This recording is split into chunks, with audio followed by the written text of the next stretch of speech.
Nashik ring road मार्गाभोवती खराचं खरेदी विक्रीचं भूसाम्राज्य होतं।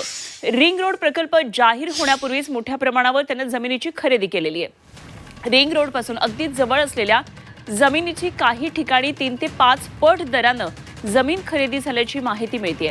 तर जमीन व्यवहारामध्ये खरासोबत अधिकारी राजकीय संगनमताचा सुद्धा संशय आहे।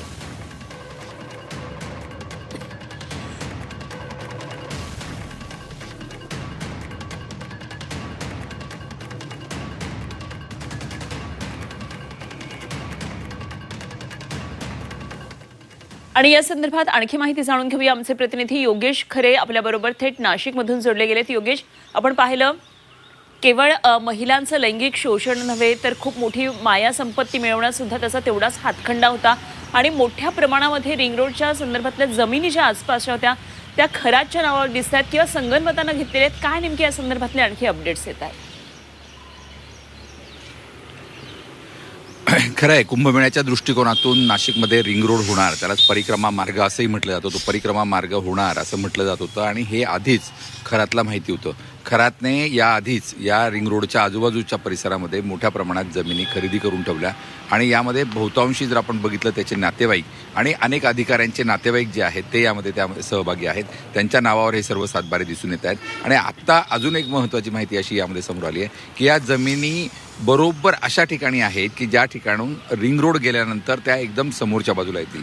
म्हणजे रिंग रोडमध्ये भूसंपादनातून ब्लॅक अँड व्हाईट करण्याचा उद्देश त्यामध्ये होताच, मात्र या जमिनी अशा आता मॅनेज करण्यात आलेल्या आहेत की बरोबर त्या रिंग रोडमध्ये या जमिनी संपादित होत नाही। त्यामुळे जो भूसंपादनाचा पैसा मिळेल त्यापेक्षा अधिक पैसा आता या जमिनींना मिळणार आहे, त्यांचा भाव अधिक पटीने या ठिकाणी वाढणार आहे। आपण जर बघितलं तर हे सगळंचं सगळं अशीच माणसं करू शकतात ज्यांना अधिकारी याबद्दलची माहिती आधीच देतात, की जे प्लॅन करणारे असतात, महसूल विभागातले असतील, नगररचना विभागातले असतील किंवा जी लोक मंत्रालयात बसतात अशा मंत्रालयातल्या काही लोकांकडून ही आधीच इनसायडर टीप जी असते ती खरातला मिळत होती आणि म्हणूनच खरातने या सर्व जमिनी घेतल्याचं समोर येत आहे। आजपासून या जमिनींची पहिली खरेदी सुरू होते।